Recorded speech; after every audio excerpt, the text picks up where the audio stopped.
declaration for assistance for protective measures. We anticipate getting a positive response on that. That request has been endorsed by the entire Florida delegation in the U.S. Congress, and we appreciate them for their support on that. Floridians need to be prepared. The bad news of the storm going slower is that could potentially have some negative impacts once it reaches landfall, but you do have time before it reaches to prepare if you have not done so. And so we urge all Floridians to have 7 days worth of food, medicine, and water. This is potentially a multi-day event where it will churn slowly across the state. That obviously creates a whole host of issues, but if you're in an area that has an impact from this storm, you should assume you're going to lose power. If you're in an area that flooded during Hurricane Irma and you're impacted by this, you should assume that you're going to see flooding again after this storm. So be prepared, and be prepared for potentially a multi-day event. Now, local officials are making determinations, I think, today about evacuations, whether to issue evacuations and how you're going to do those evacuations. We are just asking Floridians, please heed those directives from your local folks. They're considering a variety of factors and obviously monitoring the storm's path. And so those decisions are not made lightly. But if you're in an evacuation zone and you're ordered to evacuate, please do so. Put your safety first. Better to evacuate and then it not end up hitting you than to remain in there and end up being in jeopardy of loss of life. Know if you're in an evacuation zone, know which zone you're in, and know your evacuation route. Now, in terms of our highways here, the Florida Department of Transportation has already cleared the shoulders of all our major highways like I-95 and I-75, and so they've been swept, cleared. We will open those shoulders for traffic once evacuation orders are handed down. As of right now, the DOT has not identified any abnormal traffic patterns, but obviously we know that once counties make determinations for evacuation orders, you're going to see people start to get on the road. Non-essential lane closures that reduce capacity throughout the state are being opened to deal with the storm. Fuel is an issue. There's gas stations that have run out of fuel.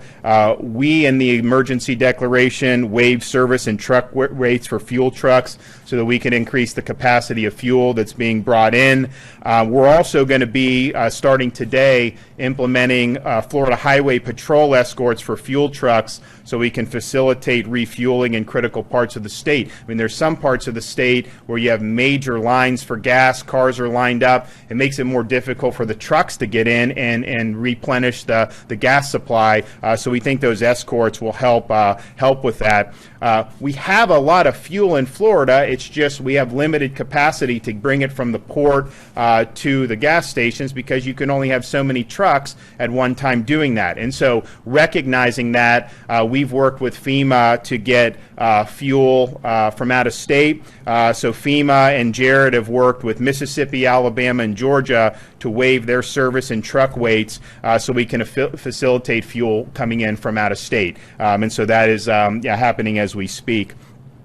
In terms of these nursing homes, obviously that's been an issue in the past. The Agency for Healthcare Administration is making site visits or calls to all facilities where the state does not have updated info about generators. As you know, we now have a website through the Agency of Healthcare Administration where you can go in each county and see who's got the generators, who doesn't. And so we think it's statewide, about 120 that we don't have the information for. So there's going to be site checks, there's going to be phone calls to make sure that they have a plan to deal with folks that are in their care. And then once the storm passes, there'll be spot checks done in conjunction with the Department of Health to see where there may be needs after the storm and see who has lost power. The website for the ACA generator is just fl-generator.com. And so we've been putting that out to the local folks in our counties and the emergency offices there so that they have a sense of where they may need to offer assistance. And we encourage encourage everyone to take a look at that. Today, at my direction, Volunteer Florida activated the Florida Disaster Fund, the official private fund established to assist Florida's communities as they respond to and recover during times of emergency or disaster. And to donate, please visit www.volunteerflorida.org or text disaster to 20222 to make a $10 contribution, and we appreciate that. The Florida Fish and Wildlife Conservation Commission is preparing officers and resources for potential deployments in the coming days using a variety of specialized equipment, including shallow draft boats, ATVs, airboats, and four-wheel drive vehicles. Jared has also requested vehicles from the federal government that are able to navigate some potentially flooded streets, and obviously General Eifert is sensitive to that as well. I mean, you're looking at a potentially significant water event, throughout major portions of the state, and so we want resources to be able to navigate that. There have been a number of school closures: Daytona State College, Eastern Florida State College, Indian River State College, Valencia College, Seminole State College, University of Central Florida, Florida Atlantic, Florida Polytechnic, Florida International, and the University of Central Florida have issued closures starting today through Tuesday. The school districts in Martin County and Volusia County have also announced closures for Tuesday, September 3rd. As you know, Monday is Labor Day, so the schools were scheduled to be closed anyways. Our Florida Department of Economic Opportunity is extending the deadline for local governments to submit applications for the $85 million Rebuild Florida Infrastructure Repair Program. And Visit Florida has activated the Expedia Visit Florida hotel accommodation web portal so that if there is evacuation orders, you can get a sense of what would be available in terms of accommodations. We have close to 1 million gallons of water. Jared has requested, I think, another 2 million for FEMA. We have almost 2 million meals ready for distribution. Now, we have not necessarily received requests for that yet, but we stand ready to distribute the meals when we can. And the state, and then we're also working with some of the retailers like Publix and Walmart, to make sure that their stocks are reshelved. We do not want them giving the state the water. We want that water going back on the shelves because a lot of people are preparing, which is good, but obviously the flip side of that is the water's going off the shelf and requires restocking in a quicker fashion. If you want up-to-date information on Hurricane Dorian, please visit floridadisaster.org/info for local media updates and updates as we do. You can do my Twitter account. You can also do the State Emergency Response Twitter account, which is at FLSERT. And the state is also activating a toll-free hotline for Floridians to receive information, and that number is 1-800-342-3557. So this is a major event. We still have some degree of uncertainty, but I think if you look at the different forecasts, you see potential major places in South Florida, potentially going all the way up the coast of Florida. Some forecasts have it going through the center of the state, similar to kind of what Irma did in terms of going up the middle. And you still have some forecasts that say it's going to go across the state and end up in the Gulf of Mexico. So we just got to be prepared for all those circumstances. I think the probabilities of all those are not necessarily equal, but it's much better to be prepared and then not have to face it than to go into one of these things unprepared. And finally, I did speak with the president on Wednesday night, and the administration has been great, and they've assured us they're going to provide all the resources we need. The president was scheduled to leave the country and has canceled that trip because I think the administration recognizes that this is a really, really serious event. And with that, we're happy to take some questions from myself or Jared or the general. Governor, what's the status of the National Guard? General Eifert, they're mobilizing. We are mobilizing as we speak. We expect about 2,000 soldiers and airmen from the Florida National Guard mobilized by the end of the day today. By the end of the day tomorrow, it'll probably be doubled by about 4,000. We're trying to be responsive but not overzealous in implementing whatever requirements the Department of Emergency Management levies on us. So we're prepared to respond. We have 12,000 soldiers and airmen in the state, and every one of them that is able and in the state, not deployed, will be ready to step up as needed. In addition, we have emergency management assistance compacts with various states in the southern region especially to be able to fill in any voids that we have or gaps in our formations that might need specialties like aviation, engineering, high water vehicle transportation, and those kinds of things. And we also, the general's talking with other states. We anticipate getting support from other states. I know I spoke with the governor of Alabama, and she authorized some National Guard personnel from Alabama. So that is ongoing, and I'm sure we will provide those updates once we get them. Governor, Yes. this is just an observation. I noticed there's a lot more FEMA personnel in the EOC, and obviously the trucks that were previously across the street at DFS are now right here in the parking lot. Is this a change on your part with the with the new administration, or is this just happenstance, or is it a new approach? I guess I think this is just what we planned, right? Yeah. No, I mean, I'm not exactly familiar in terms of how FEMA did in terms of where they were before I was here, but when we did the hurricane exercise, I mean, this is how we've anticipated it happening. And Jared has developed a really good relationship with folks in FEMA, and they really appreciate all the hard work he's doing. So I think we're on the same page, and I think we'll be able to work constructively together. Governor, this is your first major hurricane as governor, and I'm wondering if there was much of a learning curve for you going into this, and do you see like your political future sort of tied to how the state performs during this? I don't view it politically at all. We're trying to protect the state, protect people, and assist these local folks who are out there. They're all activated now as best we could. I grew up in Florida, so I'm not a stranger to hurricanes, and of course we've had a number of active hurricane seasons recently.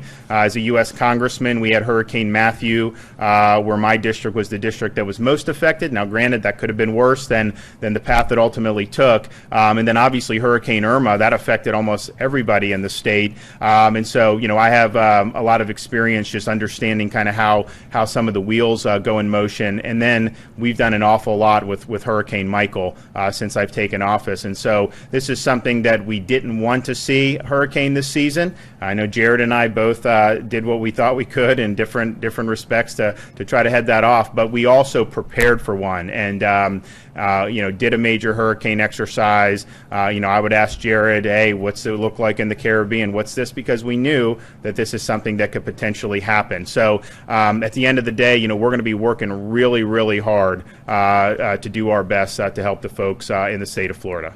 What can you tell us about cell phone coverage and how long people should expect to go out? That was a big problem, at least for some providers, after Hurricane Michael, and that's what everyone's on and going to want to know about how their home. Sure. Well, obviously, I think in Michael, it's a major problem, and it really hindered, I think, the ability for folks to be able to take protective measures after the storm. But we've spoken with companies like Verizon.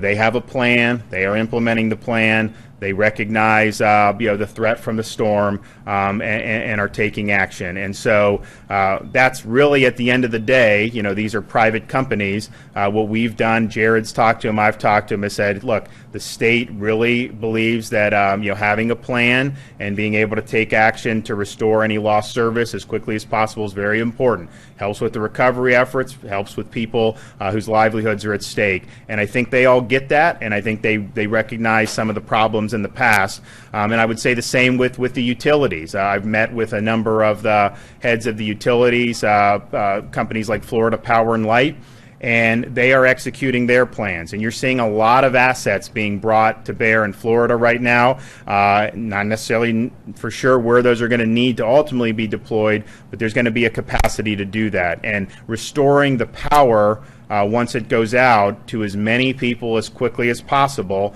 that helps Jared, me, it helps General, it helps with the recovery effort and the response, and so we're sensitive to that. And I can say that the utilities have plans. They are executing those plans. Resources are being brought to bear, and I think that's a responsible thing to do. Governor, Facebook has started a new tool for first responders to alert communities in case of emergency. Do you have any idea if the state government or any of the local governments might be using this new tool? I'll let Jared weigh in on that. Governor, thank you. I don't know specifically about the Facebook new tool, but I know we're constantly using social media, all different aspects of social media, all different ways of communication. But I can get back to you specifically on the Facebook issue. The gas is an issue every time we have a hurricane. And a consultant's report earlier this year recommended increasing the capacity at the terminals loading into trucks. I mean, do you think that or other issues will seriously have to be addressed after this storm? Well, let's just see. I mean, Jared and I have talked earlier this year about, do we want a state fuel reserve, and we've kicked around different ideas. But at the end of the day, we're utilizing the capacity we have here, and then we're going outside the state to increase the capacity now. And I think part of the reason why you've seen, I mean, Fort Myers is, I think they're at like 47% of the gas stations there, basically the same as Miami. And Miami, man, there were lines everywhere there. I think part of that is because I think people are taking steps to be prepared, which is not necessarily a bad thing. So we're doing all we can on the fuel. I understand it's something that's very sensitive to me because I remember running around with these hurricanes throughout my life, and that's something that people really want to see there. So the FHP is going to be escorting some of that fuel very shortly, and we hope that makes a positive impact. People in tiny homes and tents in North Florida, I know the hurricane shows that they can get out into the Gulf. Should they just evacuate? What should those people do? So that's going to be a determination with the local officials that they make as they monitor the storm. Obviously, a storm that cuts across the state, ends up in the Gulf of Mexico, then slams the Panhandle is a bad thing for us because of what you cite. I mean, you have blue tarps on a lot of these houses still in places like Bay County. And so having a major impact less than a year after Michael is something that we hope does not happen.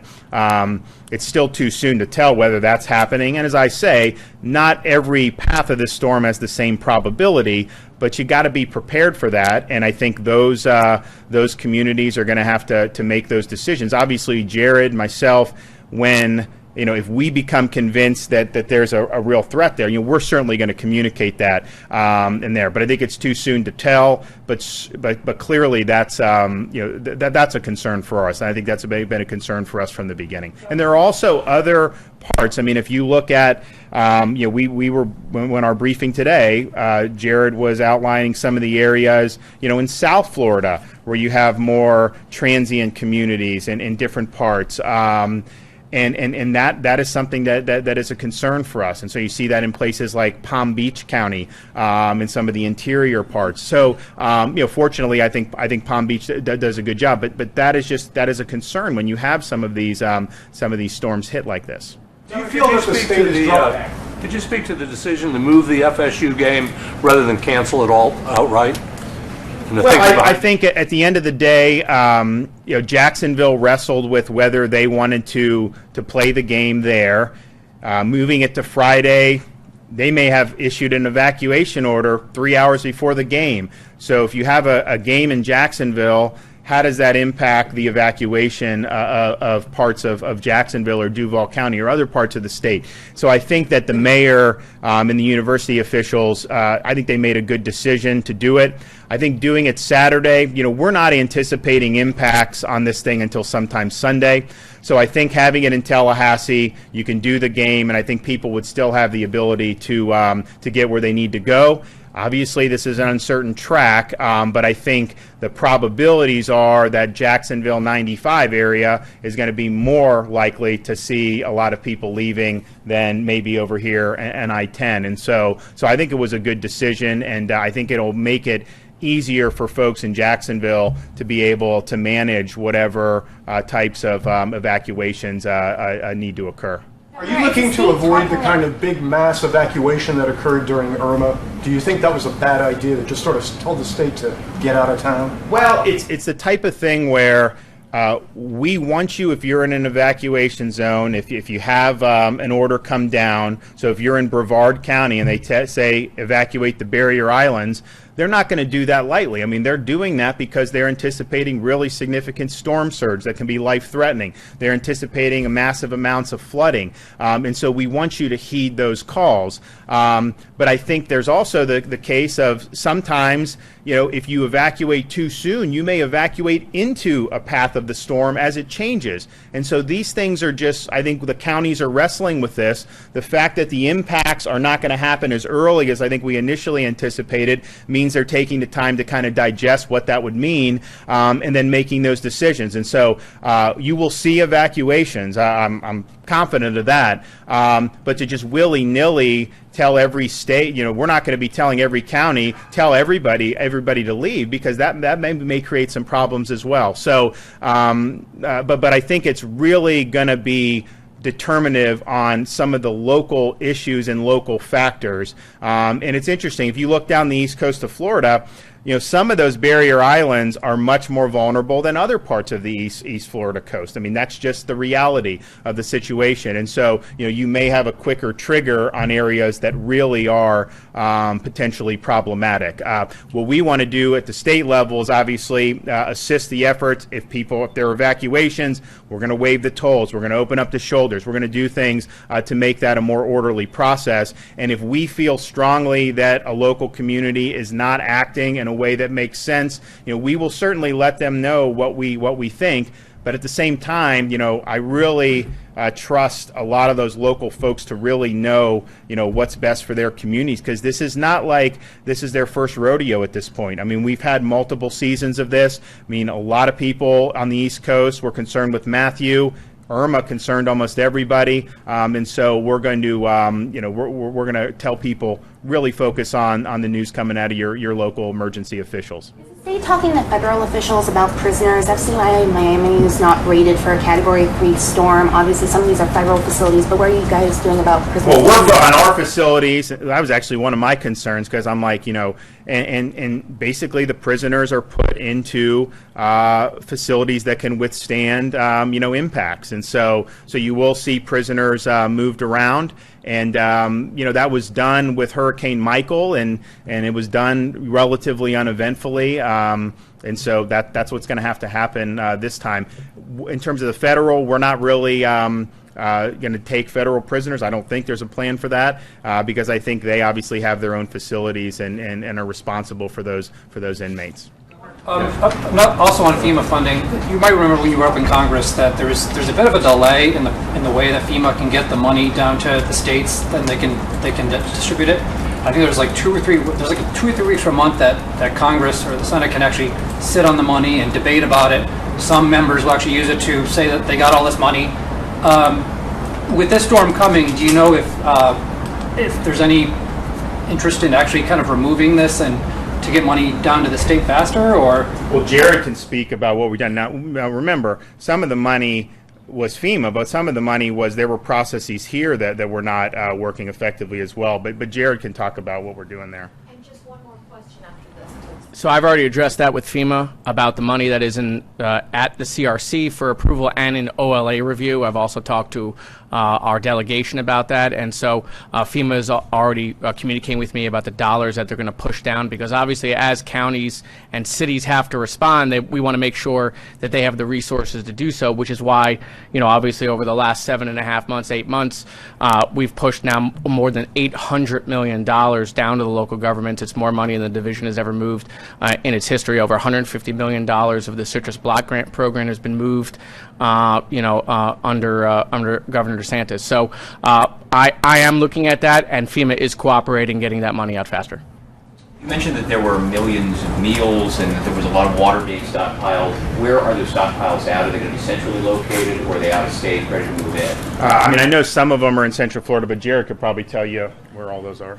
Yeah, so they're in our warehouse in Orlando. We stockpile both the water and the food there, and then it becomes a massive distribution center. We also have multiple vendors ready to go to distribute all sorts of different commodities, including water and food. What triggers that? When do you decide it's time to distribute? So there's a lot of things. Right now I'm gathering commodities. As counties request things, we push them down. They put in those requests, and then we fulfill all the needs or any unmet needs that they may have.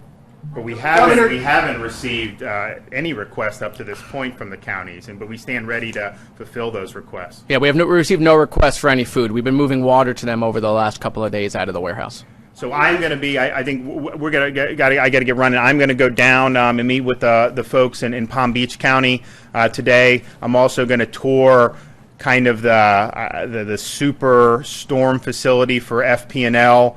Get a sense of the assets that they're bringing to bear to help get the power back on, and then we're going to be going to Central Florida, I think to Orange County, visiting with the emergency officials here. But my intention is to end up back here, so we'll probably have another briefing sometime late afternoon, early evening here in Tallahassee. So thank you.